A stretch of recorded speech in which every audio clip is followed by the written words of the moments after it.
क्या bank Nifty फिर से 48,000 के लेवल को टच करने जा रहा है, या तो लास्ट वीक जो एक अच्छा सा क्रॉस एक बुलिश मूव आया, उसमें से 1300 पॉइंट का मूव तो सिर्फ जीडीपी डेटा की वजह से था।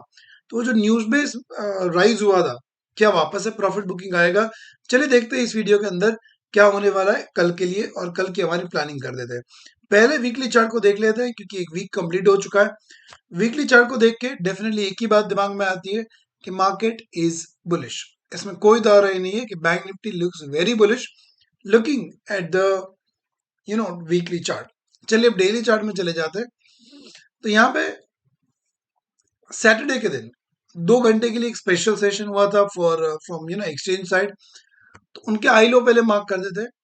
तो सैटरडे को जो हाई बना था दैट वाज 47,433, बट वहां से एक प्रॉफिट बुकिंग आया और 47,237 का लो बनाया, और यहाँ पे जो है वो निफ्टी ने 297 पे क्लोज दे दिया। 297 सिर्फ 60 पॉइंट्स ही है, तो वहां पे मैं अलग से लेवल मार्क नहीं कर रहा हूं। अब सैटरडे के दिन के पहले अगर आप देखो, so there was a huge rise, there was a huge surge in the bank Nifty. Almost 1300 point का सर्ज हुआ था, बिकॉज उसके अगले दिन हमारे जीडीपी का डेटा रिलीज हुआ था, and our GDP numbers out numbered every expectation. जो अंदाजा था उससे भी अच्छा जीडीपी नंबर्स निकल के आए हैं। So growth momentum Indian economy में दिखा, उसकी वजह से 1300 पॉइंट्स का strong bullish move bank Nifty के अंदर देखने को मिला। अब सवाल ये आता है कि क्या ये बुलिश मूव न्यूज बेस्ड था? अगर हाँ, तो थोड़ा सा करेक्शन आ सकता है, थोड़ा प्रॉफिट बुकिंग आ सकता है, और अगर ना, तो फिर बैंक निफ्टी कंटिन्यू कर सकता है। मेरे अंदाजे से बैंक निफ्टी में थोड़ा सा प्रॉफिट बुकिंग, थोड़ा सा एटलीस्ट 400 से 500 पॉइंट का प्रॉफिट बुकिंग तो मिनिमम आना चाहिए for a healthy bullish move. अगर बैंक निफ्टी को हेल्दी तरीके से, एक सस्टेनेबल तरीके से आगे जाना है, बुलिश मूव बनाना है, तो आप मेरे तजुर्बे से मिनिमम 500-600 पॉइंट का एक बेरिश मूव, एक रिट्रेसमेंट, एक प्रॉफिट बुकिंग आना चाहिए। वहां पे थोड़ा कंसोलिडेशन करके अगर बैंक निफ्टी फिर से ऊपर की तरफ जाता है, तो नए बायर्स मार्केट में एंट्री कर पाएंगे। अगर आप मेरी बात से अग्री कर दो, यू कैन टाइप अग्री। देखिए फ्राइडे के दिन फटाफट फटाफट 1300 पॉइंट ऊपर चढ़ गया। हार्डली नए बायर्स के लिए मौका है, क्योंकि अब अगर नए बायर्स एंटर करने जाए तो उनका स्टॉप लॉस 1000 पॉइंट से भी ज्यादा आएगा, जो वो लोग नहीं लेंगे, राइट? तो मेरे हिसाब से बेस्ट लेवल अगर मैं डेली चार्ट में देख के ही बताऊं, तो एटलीस्ट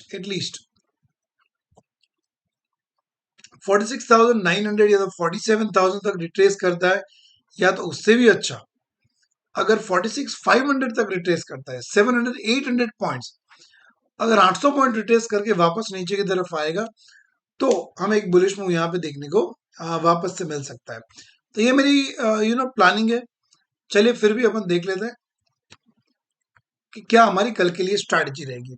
तो कल के लिए दो लेवल तो मैंने बता ही दिए, 47,433 जो सैटरडे का हाई था, और 47,237 जो सैटरडे का लो था।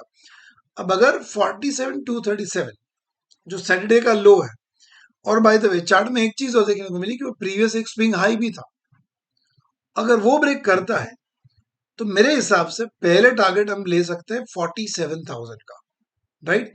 मतलब कि 250 पॉइंट का बेरिश मूव हम अगर यहाँ पे कल के दिन देख सकते हैं। अगर सैटरडे का लो जो है 47,237 उसको ब्रेक करता है, नीचे तरफ 5-7 मिनट सस्टेन करता है, तो आप 250 पॉइंट के लिए रेडी हो सकते हैं। हाँ, बीच में एक छोटा सा लेवल है 47,085 का, बट मैं उसको इतना इंपॉर्टेंट नहीं मानता हूं, तो आप इग्नोर करके चल सकते हैं। उसके बाद 47,916 के लिए हम आगे बढ़ेंगे, और 47,916 के बाद 46,716, या तो पिछले कई वीडियो मैंने कहा था 723, 5-6 पॉइंट इधर उधर, ये लेवल के लिए आप रेडी रह सकते हैं 716 के लिए। और अगर 716 ब्रेक होता है, तो फिर 46,500 हमारे लिए एक स्ट्रॉन्ग लेवल रहेगा, और 500 के बाद का जो स्ट्रॉन्ग लेवल हमें यहाँ पे दिख रहा है वो है 380, और उसके बाद 212, मतलब ये 1200-1300 पॉइंट का प्रोविजन मैंने नीचे की तरफ कर दिया है।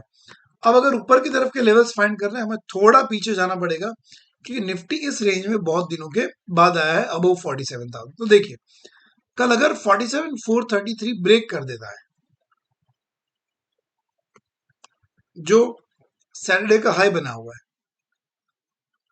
ओके, तो फिर पहला मूव या पहला टारगेट आप लेके चल सकते हो, और वो टारगेट एक स्ट्रॉन्ग टारगेट रहेगा कहीं ना कहीं पे 47,653 का। देखिए पास्ट में इस लेवल को कितनी बार रिस्पेक्ट दिया है, जरा जूम करके दिखाता हूँ चार्ट को तो आपको पता चलेगा। देखिए जब यहाँ पे थे यही लाइन के आसपास कितनी बार देखो सपोर्ट लिया, ऊपर चला गया, सपोर्ट लिया, ऊपर चला गया, वापस यहाँ पे सपोर्ट लिया, रेंज बनाया, ऊपर की तरफ चला गया। तो कहीं ना कहीं ये लेवल यहाँ पे एक बुलिश हैमर बनाया, रिट्रेस हुआ और वापस ऊपर की तरफ चला गया।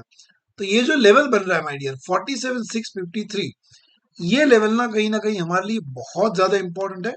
इस बात को आपको समझना पड़ेगा और इस बात को आपको ध्यान में रखना पड़ेगा। अगर 47,653 ब्रेक कर देता है ऊपर की तरफ, तो नेक्स्ट टारगेट के लिए हम लोग आगे बढ़ेंगे। यहाँ पे जो लेवल हमारे लिए बनेगा, just give me a second, yes, so ये लेवल हमारे लिए बन जाएगा। उसके बाद थोड़ा नंबर्स नहीं दिख रहा, just give me one moment, I adjust the chart. उसके बाद इस लेवल के ऊपर फोकस करेंगे। उसके बाद यहाँ पे एक लेवल बना है जहाँ पे स्विंग हाई बना है, उस लेवल के प्लान करके फिर अपन लाइफ टाइम हाई के लिए ऊपर आगे बढ़ जाएंगे। तो ये हमारे लेवल्स है।